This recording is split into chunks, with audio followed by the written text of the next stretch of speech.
Մխիթար Գոշը Զաքարյան եղբայրների համար եղել է մերձավորագույն կերպար եւ որ ամենակարևորն է Զաքարե Զաքարյանի խորհրդատուն է եղել մերձավոր խորհրդականը եւ նրա խոստովանահայրը։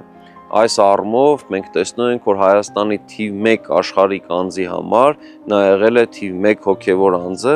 եւ եթե խոստովանահայրը որևէ մեկին ընկալում մի որևէ անձ, ապա չափազանց նրան վստահում է։ Չէ՞ որ հայ եկեղեցում, Հայաստանի Ծառայքելական Սուրբ եկեղեցում անհատական խոստովանությունը կատարվում է դեմ առ դեմ, այսինքն չի թաքցվում խոստովանողի անձը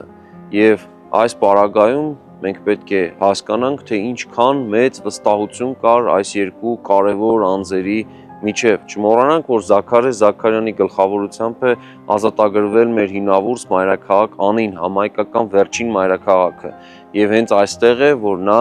աստորեն պետք է ստանձներ այդ նոր ձևավորվող իշխանապետության համակարգի թիվ 1 անձի դերը։ Այս առումով ստացվում է, որ մեր ժամանակակից հանրապետության տարածքը եւ հարակից տարածքները